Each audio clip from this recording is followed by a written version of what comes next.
what was really damaging was the amount of access that I had, to that life.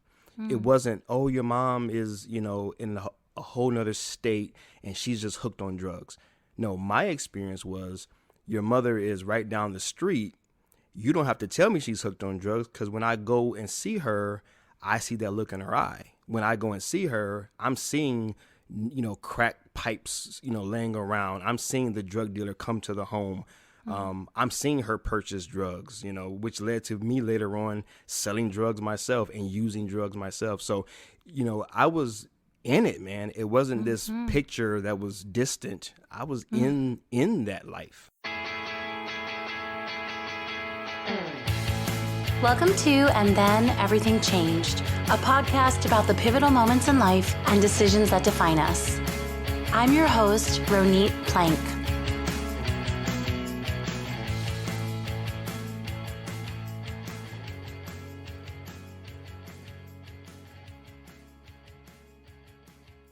Today, my guest is Traveal Lynch. Welcome, Traveal. Thank you so much for having me. I'm really excited about this moment and sharing with you and sharing with your audience. So thank you so much for having me on today. Yeah, I'm so glad that you're here, and we connected a little bit ago, and I'm so glad that our schedules aligned today so that we can talk about where you came from and who you are now and the events that made your life unfold the way that they did.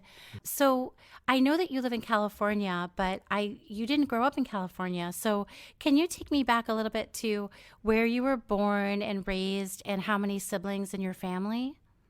Sure. I was born in Chicago, Illinois, Cook County Hospital, to be exact.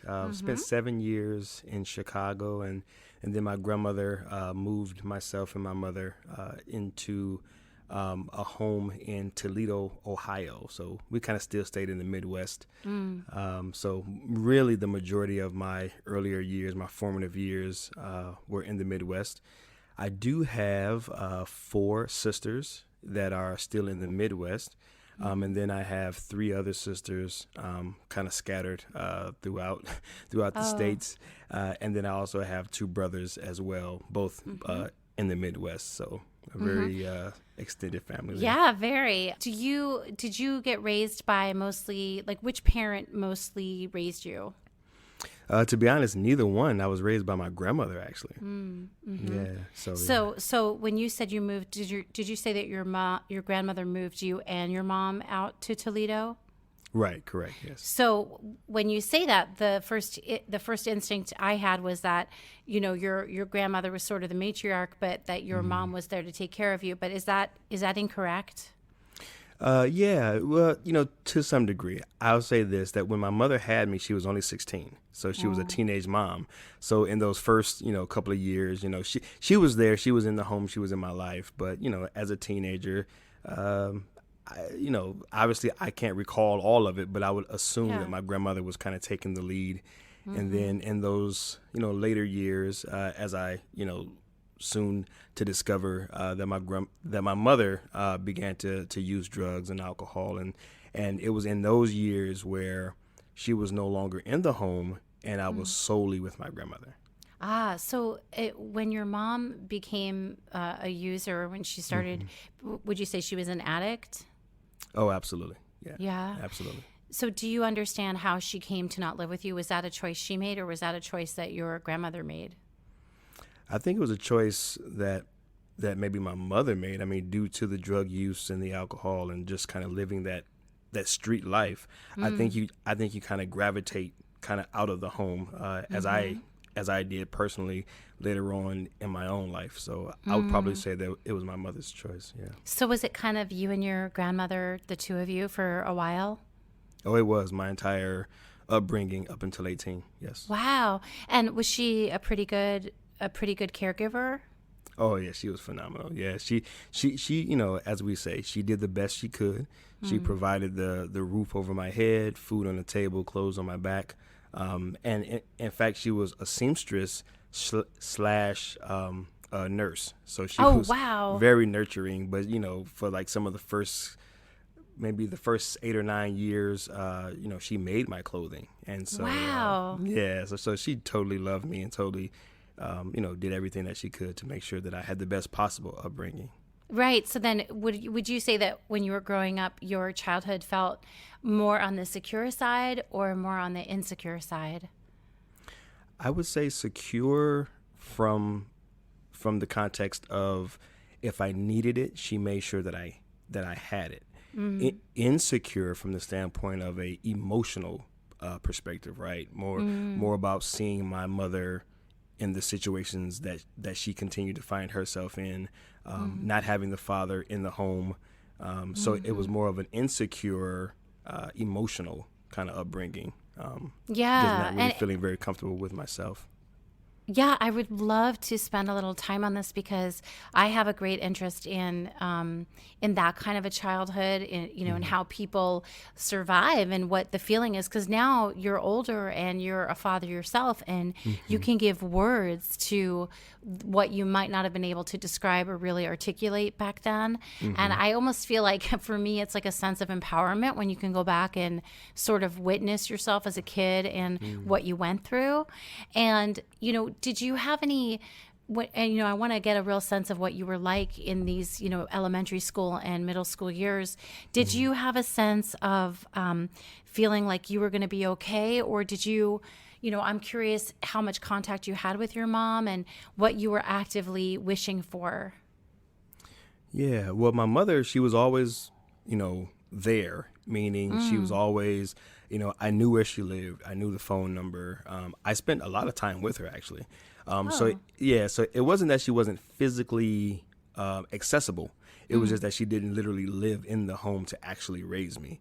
But yeah, no, growing up, I was very emotionally, I would say, traumatized in terms of, at the age of 7, I began to stutter. Around the age of 8 or so, I gained a lot of weight. And so I was always, isolated. I was always picked on. I was always bullied. I was always ran home from school. Somebody was going to beat me up, or somebody was going to talk about me or make fun of me. And it didn't help, that I didn't have that positive male role model. It didn't help that my mother, to those in the neighborhood was, that's the crackhead mom, or that's the this or that. Kids can come up with some crazy terms and they, just labels. And so everything pointed to just not having a very healthy identity or a very healthy perspective of myself. So yeah, it was very, very insecure. Yeah. And did you feel like, did your grandmother talk to you about your mom's situation? Were you the kind of family that talked about what was going on? We talked about it, but I mean, she had no answers. It was the upbringing of, this is what your mom does. And to be honest, I mean, she didn't have to tell me what she was doing. I was witnessing it. And, looking back, like you were saying earlier about being able to look back and look how far you've come, what was really damaging was the amount of access that I had, to that life. It wasn't, oh, your mom is, in a whole nother state and she's just hooked on drugs. No, my experience was your mother is right down the street. You don't have to tell me she's hooked on drugs, because when I go and see her, I see that look in her eye. When I go and see her, I'm seeing, crack pipes, laying around. I'm seeing the drug dealer come to the home. I'm seeing her purchase drugs, which led to me later on selling drugs myself and using drugs myself. So, I was in it, man. It wasn't this picture that was distant. I was in that life. So it was that much more impactful. Right. And, you paint a picture of sort of this point in your childhood at 7 where you began to stutter and you were traumatized and you're getting beat up and you're bullied. At that point, when do you think you started to form a picture of what you wanted to be or who you could be? I'm curious about that sense we have as kids of what is the path for us. And, I wonder, did you have a moment where it started to just turn into this, I'm not going to make it out of here, Right. I believe that was my framework. I don't believe that I could ever look back and say, I decided that I was never going to make it out of it. What I look back is to, some of those pivotal moments where I said things such as, I can remember sitting in the basement, smoking weed, making music. And I remember stating the fact to those that were there, all I want to do with my life is smoke weed and make beats, and it seems innocent back then. Like, oh, we just make music, man. We're going to be rappers. We're going to do this or that. But as I've evolved and as I've grown, I look back at that and say, I confessed all I wanted to do with my life was to smoke marijuana and make like beats on a sound machine, like with a life and a world full of such great possibilities. That's all I saw. And so now I'm starting to see the ramifications. I'm starting to see the impact. I'm starting to see what my framework was. But back then, it just seemed normal, right? I was living out of that framework. But looking back at it, I was extremely limited in my belief in what I could or could not do. Yeah, you're really painting that portrait for me. Did you do okay in school? No, see average. See, listen. If it passed, that was good enough. Hey, if it got me out of that class, bare minimum, just get by. Yeah. No excelling in anything. No, just enough to get by. So when did things start to accelerate for you and you mentioned that you started to sell drugs and that, I don't know if you became addicted yourself. Can you talk about that? Yeah, at the age of 14. So that's the first year that you go into high school. So freshman year, the first day, they didn't even, and I'm not blaming them, but I'm just saying they, as in society or, just the kids back then, right?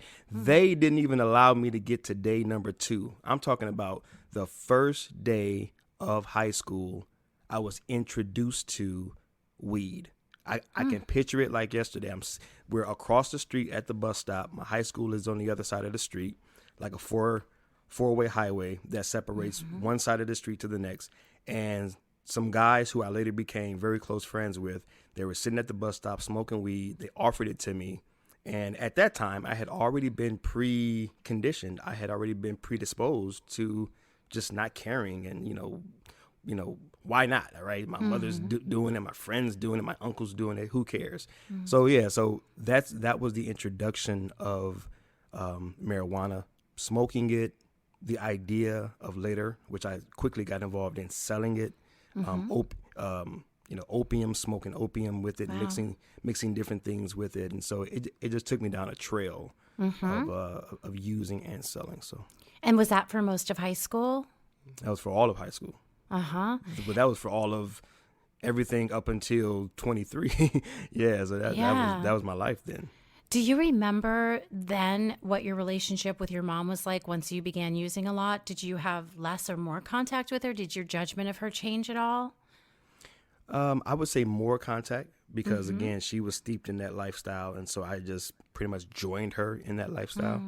But no, my idea of her never changed. I always loved her. She was always mom. No matter what everyone else called her. Listen, that's my mom, man. That's so never not loved her any less or cared about her any less. That really didn't change. Did you feel she loved you too? I know she did. It was just that at that time, I couldn't put the pieces of the puzzle together like I can today.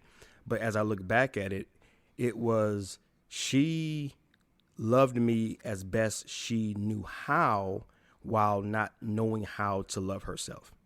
So it was like, like she did whatever she could for me.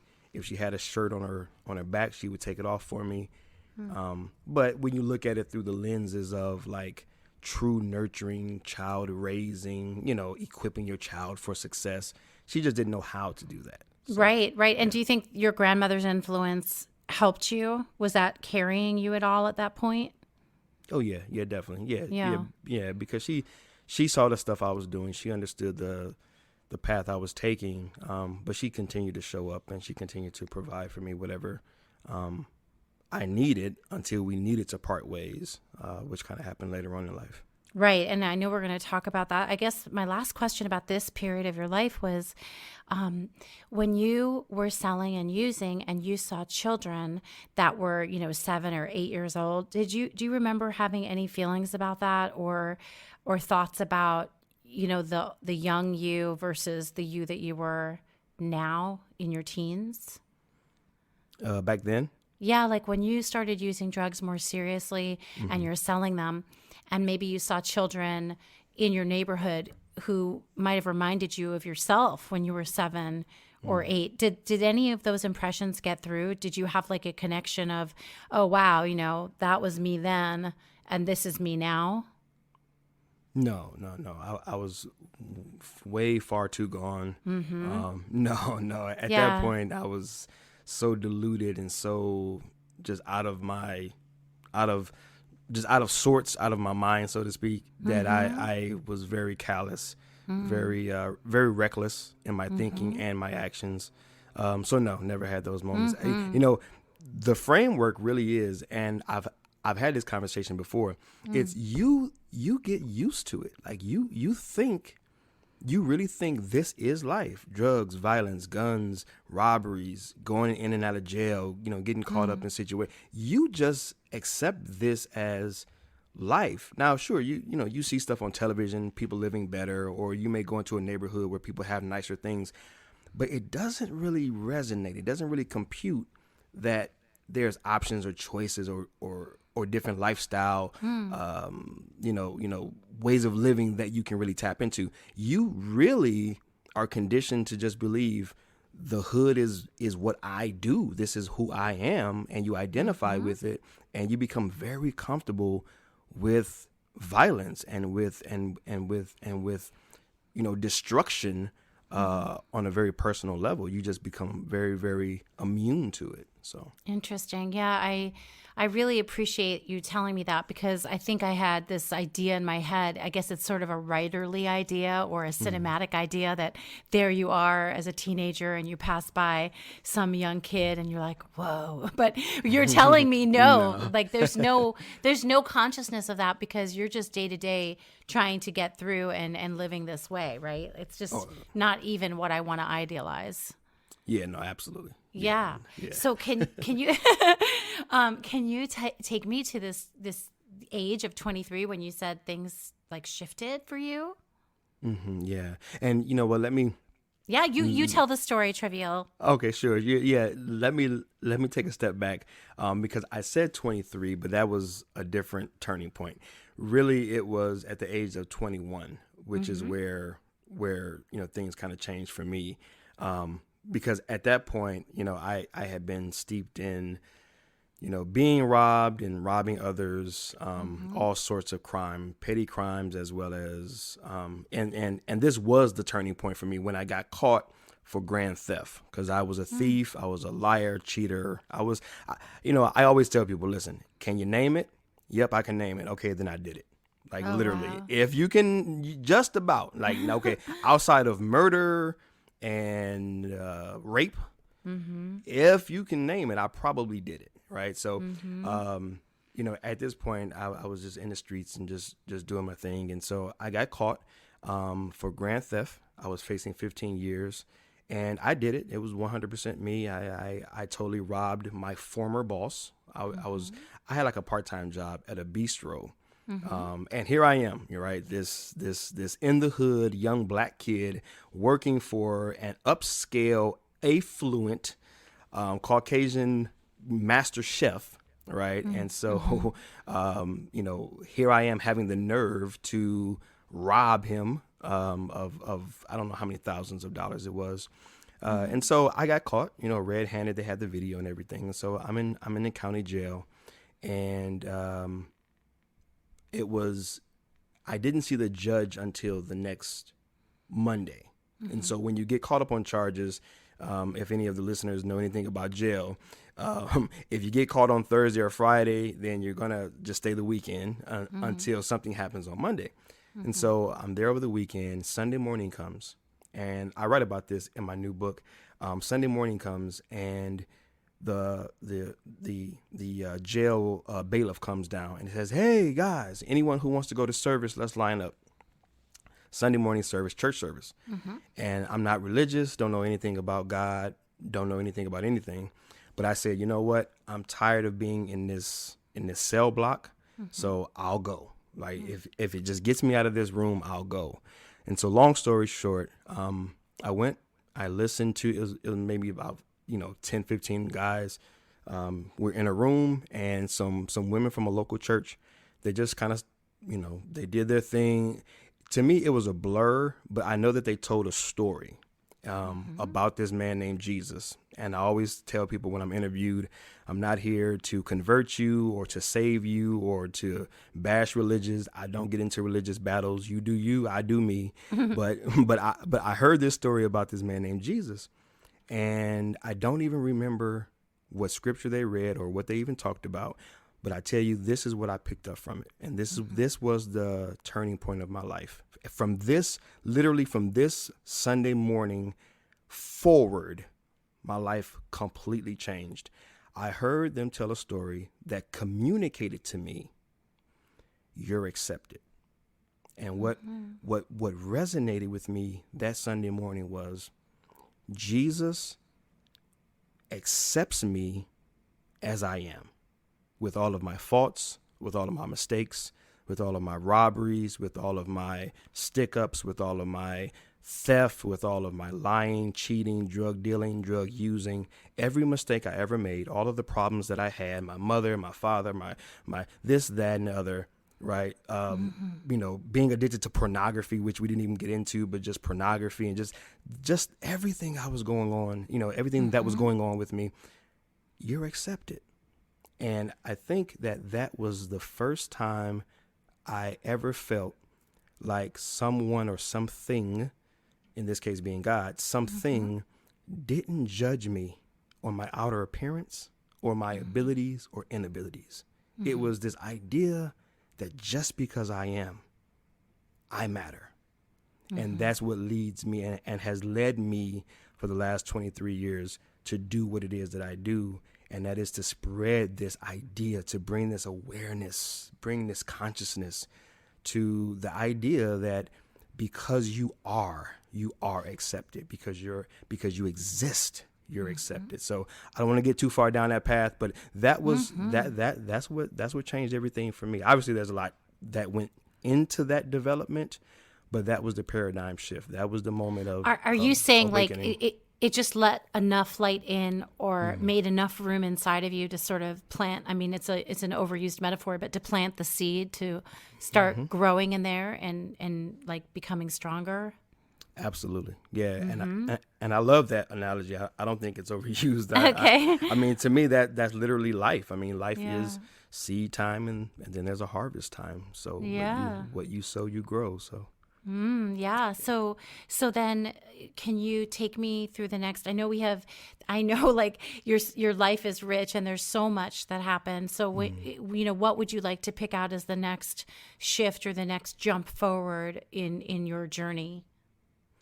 Yeah. Well, just soon after that, right. I don't know if you want to call it a miracle or not, but I had my record expunged. I was forgiven, and I was given the opportunity to pay back all of the money that I had stolen from my boss. And so, sometimes when you're on this path of faith or belief, a lot of it has to do with evidence. A lot of it has to do with like proof. Like, okay, is God real, or is this thing, whatever you're, looking into, is it real, right? So we're always looking for evidence. Well, for me, I knew this man very intimately, and he was not a forgiving man.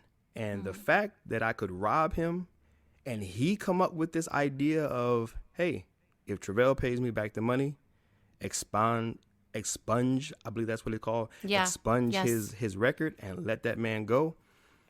That afforded me the ability to be where I am today in corporate America.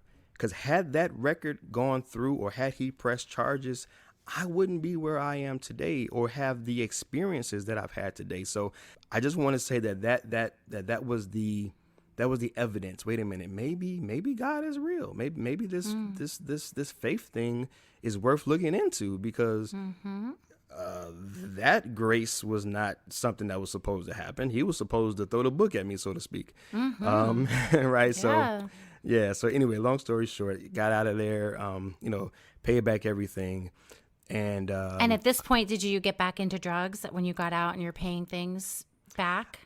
I tried, you know what? It's funny. I tried to, and I did, but I did with great conviction, like great guilt. And that, it's funny that you asked me that, because that was the other evidence. Because I would debate you like, I don't know what they call those people that are like professional debaters. I would I don't either. I don't know what I they're would, called. yeah, I would debate you like a politician. Like, listen, weed came from God. Weed is natural. Weed is okay. No one's ever died from it. Like, I would give you a laundry list of why I should be smoking this stuff. But when I left and I went back to trying to smoke, something didn't feel right. It was never ever the same. And for about 2 years, because I was with my girlfriend then, who's my wife now. We've been married for 21 years. Wow. She was pregnant with my first son. We have 4 children now. When I went back, I remember telling her, "Man, I'm trying to smoke this, but it just doesn't feel right. Something's not right." Now, I continued to do it because my mind hadn't been renewed yet, and I still had some growing to do. But I do remember feeling like something in me changed, and that was the other evidence that I looked to understand that, yeah, in that moment something definitely changed. Since that Sunday morning service, because in that service they asked us to come up and say a prayer, and that was the first time I ever prayed and said, "Hey God, come into my life. I'm tired. I'm at the end of my rope, and I need some help." And everything shifted from there. So then when did you leave? Were you still in Toledo at this point, or you were in Chicago? At that point, I was still in Toledo. Toledo. And so what is the next step in your growth? Yeah, that was so as soon as we got out of jail, or as soon as I got out of jail, my girlfriend then, who's my wife now, we went to join a church, which was the church of my first cousin, who was at that time a youth pastor. And so he said, "Hey, you guys are Christians now. You guys believe in God now. And, the ways of God is that a man and a woman should go ahead and get married, right? You guys are already with child." And so, and we always joke with my pastor about the fact that he made us get married. He didn't make us get married, but he suggested very strongly, like, yeah, listen, you're already living together. You guys might want to make this official. Yeah. So we got married as soon as my girlfriend turned 18. She was like 17 at the time. So as soon as she turned 18, we got married. I was 23. She was 18. And then he got offered a job as a senior pastor here in Pasadena, California. And when he got offered that job, he kind of put it out there. "Hey, any young families looking to relocate, if you're interested, pray about it, fast, seek God's will, if you should, move with us." And so we fasted and we prayed and we read our Bibles and we did all of that. And so we decided, yep, we believe that we should relocate. So we did. And the next big shift for me in my growth and development was not too long after moving here. And I still can't recall why I was given this opportunity, but I was given an opportunity by the men's group of our church at that time. They said, "Hey, we want you to come and we want you to speak. We want you to share a 15-minute message.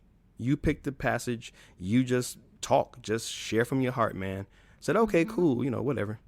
I shared a 15-minute message, Mark 1:35, and when I was done, and I've said this many times on my videos and my content, at that moment, I'm packing up my laptop computer, ready to go home. No big deal to me. 15-minute message.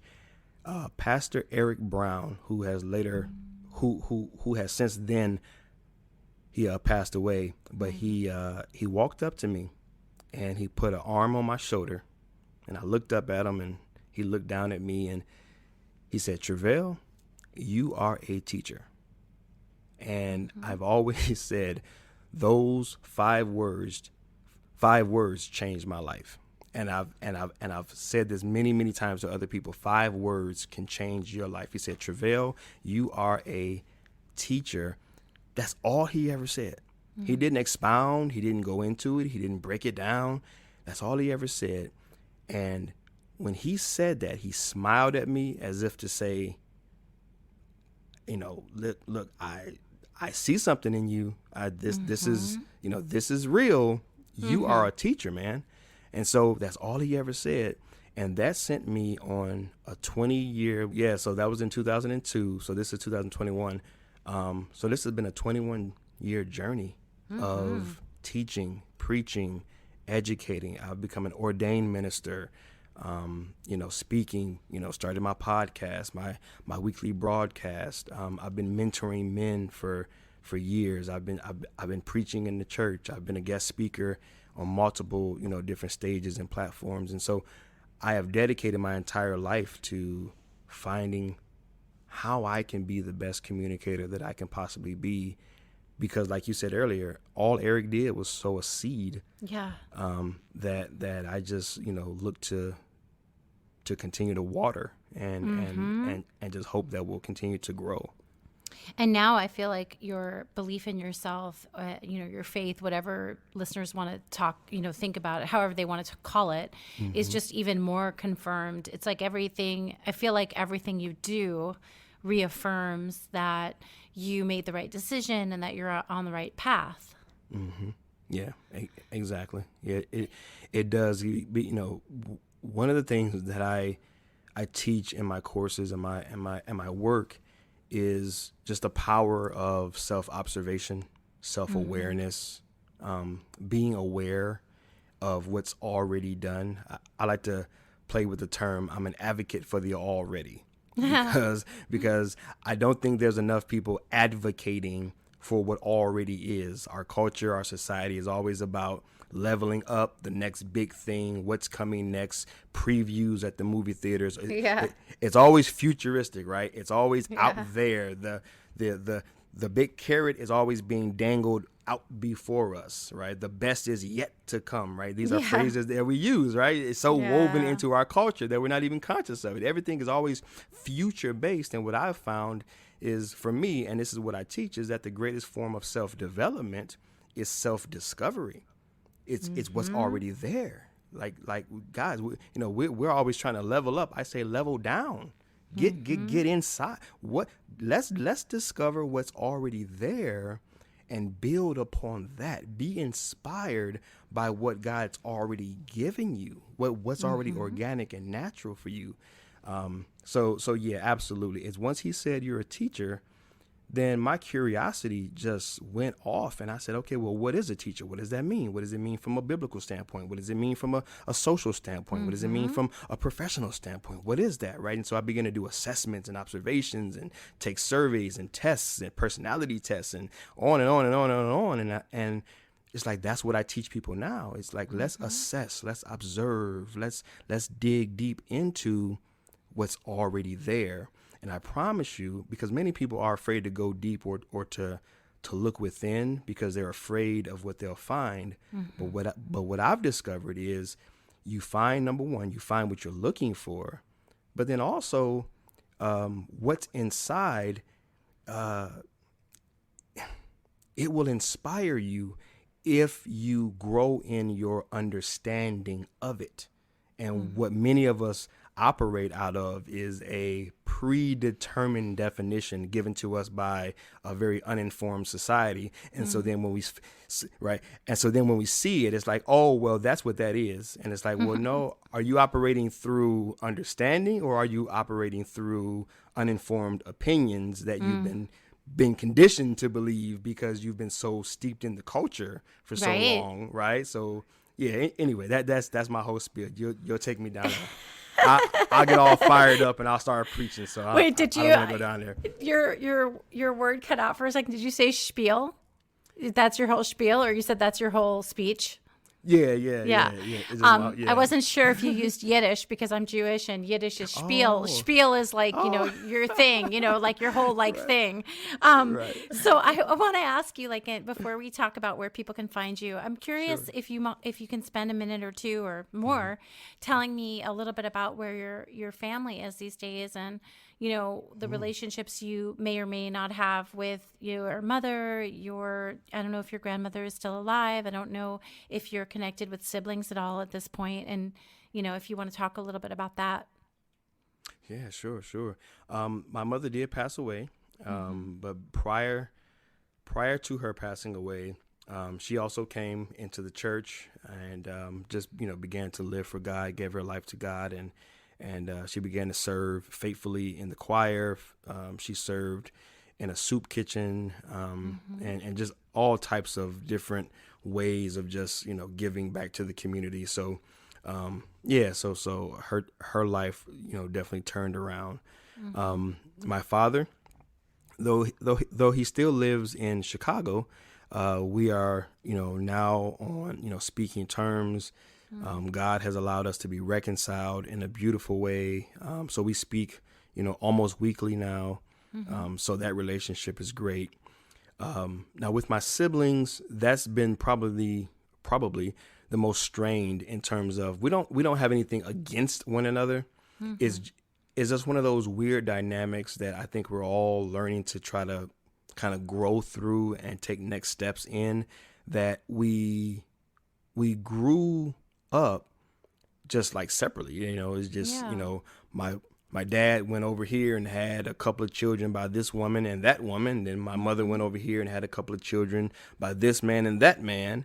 And so we've got this weird, just mom and dad went off and did their thing, but yet we're Mm-hmm. still brothers and sisters. And so how do you reconcile that, or how do so right now, to be honest, it's mostly social media based. Mm-hmm. Just kind of chatting with each other that way. We do call each other and kind of support each other, kind of when there's big events or Yeah. challenges. But it's certainly not to the point where it's we're just kind of organically flowing with each other. Mm-hmm. We've just all gotten over the age of 30, and it's like, wow, it's like now we're just kind of living our lives. And so Yeah. we're open to whatever needs to happen, and whatever God wants to do with that. But we're not at odds. We just kind of just grew apart. Yeah. And I wonder, Travell, like when you think about yourself as a kid and when you think about your childhood and stuff, and I know you've come so far and you have this beautiful life with your wife and your kids and your church. What's your feeling about your childhood now or what you went through? My feeling is gratitude, because I know that I would not have the depth of passion. I would not have the depth of empathy. I wouldn't be able to speak to the suffering, to the pain of those that are still in that Yeah. situation. So I'm grateful because God brought me through it, Mm-hmm.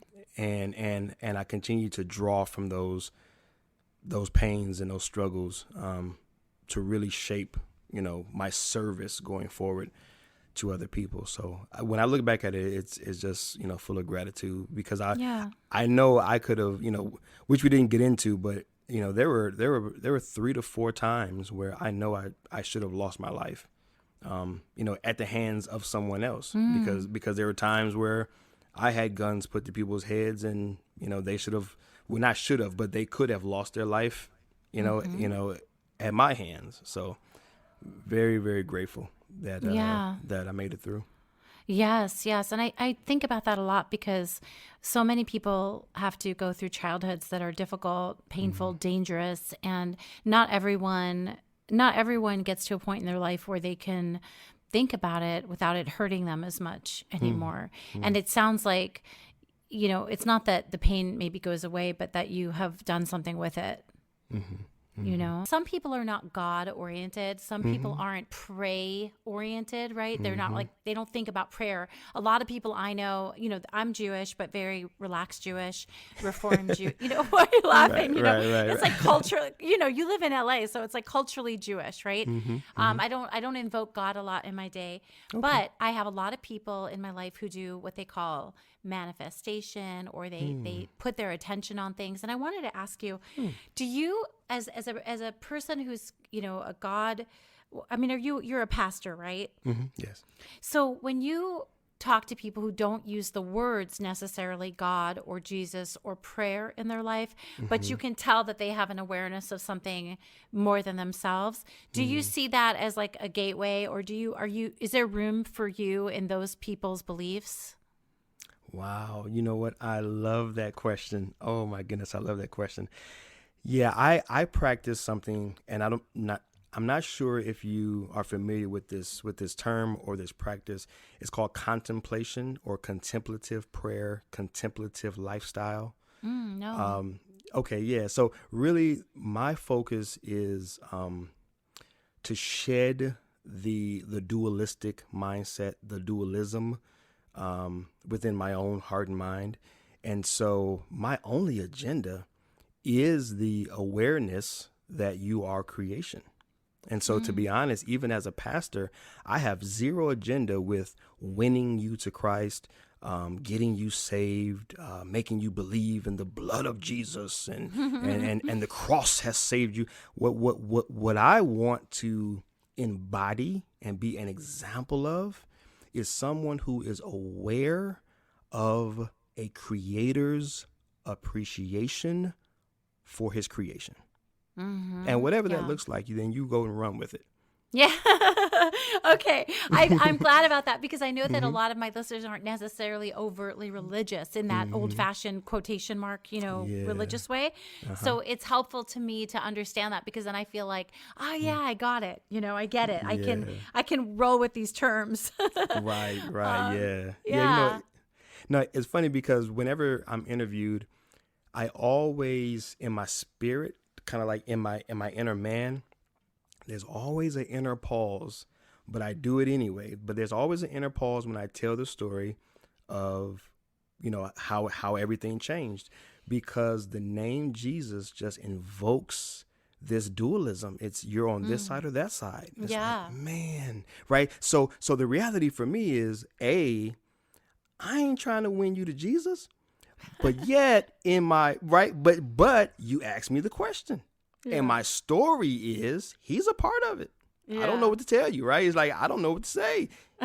That's how it happened, right? So it's like if you ask the question, Jesus is a part of my story. But then if we go further and we just talk this idea of religion, faith, spirituality, then I can unpack where I am. But if you solely ask, hey, how did everything change? Well, Jesus was a part of that. Yeah. Yeah. Well, I'm glad we talked about that's good. I'm glad we talked about that, because it's, you know, people are so different in their beliefs, but there are there's some like core things that we have in common. So that's part of the reason I love doing this show so much. So where can listeners find your work and connect with you?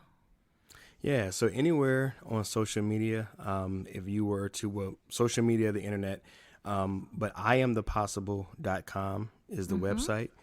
But I've branded that and I've trademarked that. So it's, you know, hashtag #IamThePossible, or if you literally just Google I Am the Possible, then that's where you want to find me. Great. Thank you so much for having this conversation with me. I'm just so grateful that we had this opportunity together. Yeah, thank you so much for allowing me to share in this moment with you and to share with your listeners. I pray that, you know, something I've shared and a question that you've asked has helped to revive a hope within them for what's possible in their lives. I pray that maybe a story that I told again, just helps to revive, right? That's my mission in life, is to help individuals to revive their hope for what's possible. Because even as I told the story earlier, there was a point in time that all I wanted to do was smoke weed and make beats. I didn't have a hope, right, for what was actually possible. I mean, look at me now, not to brag, but look at me now. Wow, this was possible. And yet there's still more by God's grace. There's still more to be done in and through my existence. I had no idea that it was possible, right? It was dormant. It was dead. It was lifeless. And maybe a listener, right? Maybe someone that will come across this, maybe there's a dormant dream, a hope, a vision, a desire, a passion, right? Which I like to call the possible in their lives. And maybe our conversation has sparked or has helped to revive that hope for what's possible in their lives. And so that's my hope, and that's my prayer. So thank you so much for asking the questions that you asked. Thank you so much for allowing me to share in this moment. This moment was absolutely precious. Your podcast is absolutely precious. The work that you're doing is precious. Thank you for showing up for people. Thank you for showing up for me. Thank you for showing up for your listeners. And thank you for just being the contribution that I believe God's created you to be. So thank you very much.